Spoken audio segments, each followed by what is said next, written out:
നമസ്കാരം. മലയാളി വാർത്തയിലേക്ക് സ്വാഗതം. റഷ്യൻ നിർമ്മിത വ്യോമ പ്രതിരോധ സംവിധാനമായ S-400 ട്രയംഫിന്റെ 4ാം യൂണിറ്റ് മെയ്യിൽ ഇന്ത്യക്ക് ലഭിക്കും. ഇത് സംബന്ധിച്ച പരിശോധനകൾ പൂർത്തിയായി. ഇന്ത്യയുടെ വ്യോമസേന ഉദ്യോഗസ്ഥരാണ് പരിശോധനകൾക്ക് നേതൃത്വം നൽകിയത്. അത് പൂർത്തിയായ ശേഷം കപ്പൽ മാർഗം മെയ്യിൽ തന്നെ ഇന്ത്യയിൽ എത്തിക്കാനാണ് തീരുമാനം. ഇപ്പോൾ ലഭിക്കുന്ന വിവരമനുസരിച്ച് മെയ്യിൽ ഈ S-400ന്റെ 4ാം യൂണിറ്റ് എത്തിയാൽ ഇത് പാകിസ്ഥാൻ അതിർത്തിയോട് ചേർന്നുള്ള രാജസ്ഥാൻ മേഖലകളിൽ വിന്യസിക്കും എന്നാണ് സൂചന. പാകിസ്ഥാനുമായി സൈനിക നടപടി അല്ലെങ്കിൽ ഈ കഴിഞ്ഞ ഓപ്പറേഷൻ സിന്ദൂർ കാലത്ത് പാകിസ്ഥാന്റെ ആക്രമണങ്ങൾ ചെറുത്തത് ഈ S-400 വ്യോമ പ്രതിരോധ സംവിധാനമായിരുന്നു. S-400 ഉപയോഗിച്ച് പാകിസ്ഥാന്റെ 11 ദീർഘദൂര മിസൈലുകളാണ് ഇന്ത്യ ആകാശത്ത് വെച്ച് തകർത്തത്. പാകിസ്ഥാൻ ഈ ഓപ്പറേഷൻ സിന്ദൂറിൽ നിരവധി മിസൈലുകളും ഡ്രോണുകളും ഉപയോഗിച്ച് ഇന്ത്യയെ ആക്രമിക്കാൻ ശ്രമിച്ചിരുന്നു.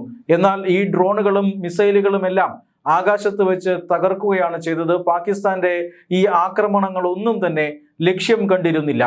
ഈ വ്യോമ പ്രതിരോധത്തിന് ഏറ്റവും പ്രധാനപ്പെട്ട ഒരു ഘടകമായി മാറിയത് S-400ന്റെ സാന്നിധ്യമായിരുന്നു. 2018 S-400 ഇന്ത്യക്ക് നൽകാൻ ഇന്ത്യയും റഷ്യയും തമ്മിൽ ധാരണാപത്രം ഒപ്പുവെച്ചത്.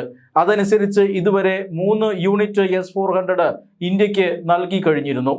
ഈ S-400കളാണ് പാകിസ്ഥാൻ ഇന്ത്യ സംഘർഷകാലത്ത് ഇന്ത്യയുടെ രക്ഷകരായി മാറിയത്. പാകിസ്ഥാന്റെ ആക്രമണങ്ങൾ പരാജയപ്പെടുത്തുന്നതിലും പലപ്പോഴും പാകിസ്ഥാന്റെ വ്യോമ കേന്ദ്രങ്ങൾ അങ്ങോട്ട് ആക്രമിക്കുന്നതിനുമെല്ലാം ഈ S-400 ഇന്ത്യ ഉപയോഗിച്ചിട്ടുണ്ട് എന്ന വിവരങ്ങൾ നേരത്തെ പുറത്തു വന്നിരുന്നു. ഇതിന്റെ 4ാം യൂണിറ്റാണ് മെയ് മാസത്തിൽ ഇന്ത്യയിലേക്ക് എത്തുക. കരാർ അനുസരിച്ച് അവസാനത്തെയും 5ാമത്തെയുമായ S-400 യൂണിറ്റ് നവംബർ മാസം ഇന്ത്യയിലെത്തും എന്നാണ് സൂചന.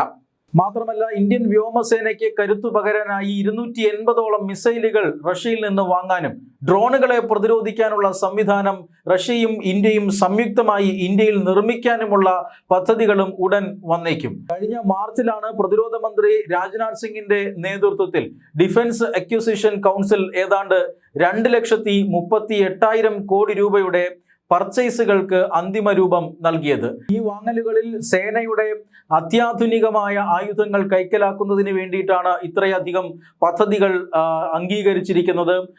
വ്യോമസേനയ്ക്ക് പുതിയ വിമാനങ്ങൾ, അതുപോലെ തന്നെ മിസൈലുകൾ, സൈന്യത്തിന്, കരസേനയ്ക്ക് മറ്റു ചില സംവിധാനങ്ങൾ, ഇതെല്ലാം തന്നെ ഈ പദ്ധതിയിൽ ഉൾപ്പെടുന്നു. ഇന്ത്യൻ സേനയുടെ ആധുനികവൽക്കരണത്തിനും വൈവിധ്യവൽക്കരണത്തിനും വളരെ വലിയ ശ്രദ്ധയാണ് നരേന്ദ്രമോദി സർക്കാർ നൽകുന്നത്. 2014 അധികാരത്തിൽ എത്തിയതിനു ശേഷം നരേന്ദ്രമോദി സർക്കാരിന്റെ ഈ പദ്ധതികൾ പിന്നീട് ഇന്ത്യൻ പ്രതിരോധ രംഗത്തെ ലോകത്തിലെ തന്നെ ഏറ്റവും വലിയ ശക്തികളിൽ ഒന്നായി ഇന്ത്യയുടെ സൈന്യത്തെ മാറ്റിയിരുന്നു. അതായത് നേരത്തെ ഈ ആധുനികവൽക്കരണത്തിലും അതുപോലെ തന്നെ ആയുധവൽക്കരണത്തിലുമെല്ലാം ഇന്ത്യൻ സൈന്യം പിന്നിലാകുന്നു എന്ന റിപ്പോർട്ടുകൾ മുമ്പുണ്ടായിരുന്നു. അതുകൊണ്ട് തന്നെ നരേന്ദ്രമോദി സർക്കാർ അധികാരത്തിൽ വന്നതിന് ശേഷം സേനയുടെ ആധുനികവൽക്കരണത്തിന് വലിയ പ്രാധാന്യം നൽകുകയായിരുന്നു. അതനുസരിച്ചിട്ടാണ് ഇന്ത്യയിൽ ആയുധങ്ങൾ നിർമ്മിക്കുക എന്ന പദ്ധതിക്ക് രൂപം നൽകിയത്. മേക്ക് ഇൻ ഇന്ത്യ പദ്ധതി പ്രകാരവും ആത്മനിർഭർ ഭാരത് പദ്ധതി പ്രകാരവും ഇന്ത്യൻ സൈന്യം അത്തരത്തിൽ വലിയ രീതിയിലുള്ള പ്രതിരോധ നിർമ്മാണ പ്രവർത്തനങ്ങൾ നടത്തി. ഇപ്പോൾ ഇന്ത്യക്ക് ആവശ്യമായ ആയുധങ്ങളിൽ ഏറെ ഭൂരിഭാഗവും ഇന്ത്യയിൽ തന്നെയാണ് നിർമ്മിക്കുന്നത്. തികച്ചും തദ്ദേശ നിർമ്മിതമായ ആയുധങ്ങൾ ഇന്ത്യൻ സേനയ്ക്ക് ഇപ്പോൾ കരുത്ത് കൂട്ടുന്നുണ്ട്. പരമാവധി പ്രതിരോധ രംഗത്ത് വിദേശ രാജ്യങ്ങളെ ആശ്രയിക്കുന്നത് നിർത്തുക എന്ന നയവും സർക്കാരിനുണ്ട്. എന്തായാലും റാഫേൽ യുദ്ധവിമാനങ്ങൾ അടക്കമുള്ള വിദേശത്തു നിന്നുമുള്ള വാങ്ങലുകൾ അത് നടക്കുന്നുണ്ട്. അതിനോടൊപ്പം തന്നെ റാഫേൽ യുദ്ധവിമാനം ഇന്ത്യയിൽ പ്രൊഡ്യൂസ് ചെയ്യുന്നതിനാവശ്യമായ കരാറുകളിലേക്കും ഇന്ത്യ കടന്നു കഴിഞ്ഞിരിക്കുന്നു. ഇപ്പോൾ ഈ S-400 മിസൈൽ പ്രതിരോധ സംവിധാനം, വ്യോമ പ്രതിരോധ സംവിധാനം, ആ വ്യോമ പ്രതിരോധ സംവിധാനത്തിന്റെ അറ്റകുറ്റപ്പണികൾക്കായിട്ടുള്ള ഒരു സംവിധാനം ഇന്ത്യയിൽ നിർമ്മിക്കുന്നതിനും ഇന്ത്യ റഷ്യ ചർച്ചകളിൽ തീരുമാനമായിട്ടുണ്ട്. ആ രീതിയിലുള്ള പുരോഗതി ഈ പ്രതിരോധ രംഗത്ത് നടക്കുകയാണ്.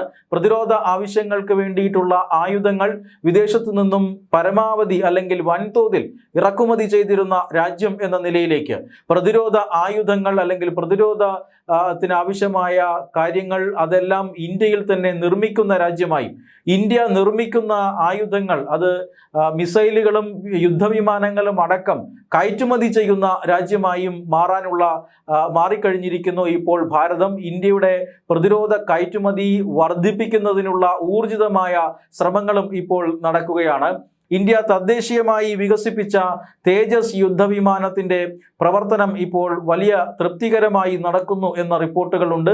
മാത്രമല്ല, ചില സാങ്കേതിക തകരാറുകൾ കാരണം തേജസ് യുദ്ധവിമാനങ്ങൾ കഴിഞ്ഞ ഏതാനും മാസങ്ങൾക്ക് മുമ്പ് നിലത്തിറക്കിയിരുന്നു. ആ തേജസ് യുദ്ധവിമാനങ്ങൾ വീണ്ടും സേനയിലേക്ക് വരുന്നു. വീണ്ടും പറക്കുന്നതിനുള്ള നടപടിക്രമങ്ങൾ ഇപ്പോൾ പുരോഗമിക്കുകയാണ്. മാത്രമല്ല, പുതിയ തേജസ് വിമാനങ്ങളുടെ ആധുനിക വേർഷൻ അത് എത്രയും പെട്ടെന്ന് നിർമ്മാണം പൂർത്തിയാക്കി കൈമാറാൻ വ്യോമസേന ഇതിന്റെ നിർമ്മാണ കമ്പനിയോട് ആവശ്യപ്പെട്ടിട്ടുമുണ്ട്. ഈ എഞ്ചിനുകൾ നൽകാൻ താമസിച്ച ബ്രിട്ടീഷ് കമ്പനിക്ക് വലിയ തോതിൽ നഷ്ടപരിഹാരം ചുമത്തുന്ന വാർത്തയും നമ്മൾ കണ്ടതാണ്. ഈ രംഗത്ത്, പ്രതിരോധ രംഗത്ത് വലിയ രീതിയിലുള്ള മുന്നേറ്റമാണ് ഇന്ത്യ നടത്തിക്കൊണ്ടിരുന്നത്. ഇന്ത്യൻ മുന്നേറ്റം, പ്രതിരോധ രംഗത്ത് ഇന്ത്യ നേടിയ കരുത്ത്, ഇതെല്ലാം വിളിച്ചോതുന്ന സൈനിക നടപടിയായിരുന്നു ഓപ്പറേഷൻ സിന്ദൂർ.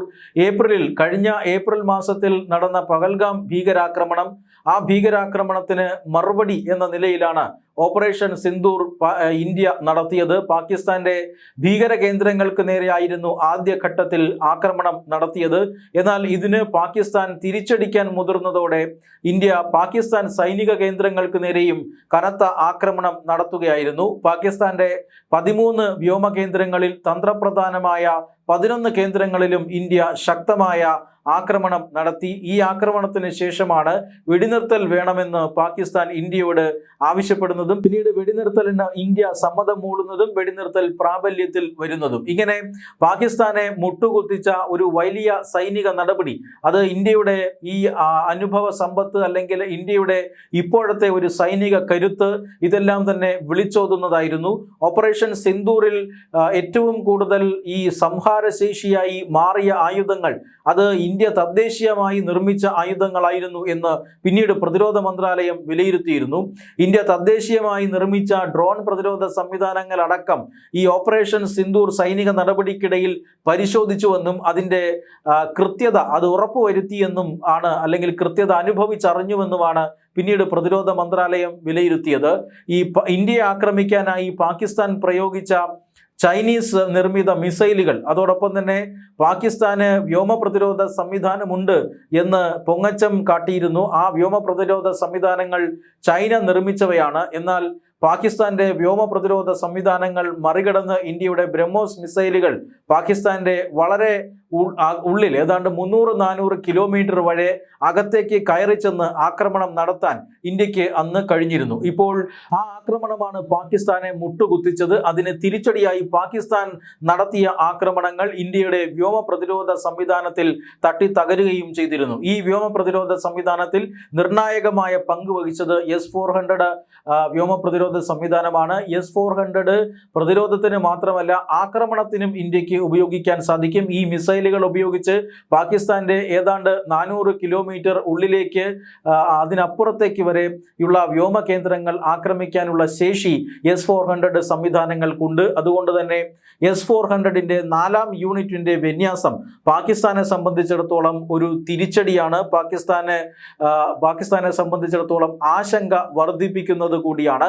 പാകിസ്ഥാന്റെ സുരക്ഷാ സാഹചര്യങ്ങൾ ഒരുപക്ഷെ ഈ S-400ന്റെ ഒരു വിന്യാസത്തോടു കൂടി മാറ്റി എഴുതേണ്ടി വന്നേക്കാം. എന്തായാലും പാകിസ്ഥാൻ ഇപ്പോൾ അനധിസാധാരണമായ സുരക്ഷാ വെല്ലുവിളികൾ നേരിടുന്ന രാജ്യമാണ്. ഇന്ത്യയിൽ നിന്നും വലിയ സുരക്ഷാ വെല്ലുവിളികൾ നേരിടുന്നില്ലെങ്കിലും അഫ്ഗാനിസ്ഥാൻ പോലെയുള്ള രാജ്യങ്ങളിൽ നിന്നും വലിയ സുരക്ഷാ വെല്ലുവിളികൾ പാകിസ്ഥാൻ നേരിടുന്നുണ്ട്. അതോടൊപ്പം തന്നെ പാകിസ്ഥാന്റെ ഉള്ളിൽ പ്രവർത്തിക്കുന്ന വിഘടനവാദ സംഘടനകൾ പാകിസ്ഥാൻ സൈന്യത്തെ നിരന്തരം ആക്രമിക്കുകയും പാകിസ്ഥാൻ സൈന്യത്തിന് കനത്ത ആൾനാശം വരുത്തുകയും ചെയ്യുന്നു. മാത്രമല്ല, പാകിസ്ഥാനെ സംബന്ധിച്ചിടത്തോളം കടുത്ത സാമ്പത്തിക പ്രതിസന്ധിയിലൂടെ കടന്നുപോകുന്ന കാലഘട്ടം കൂടിയാണ്.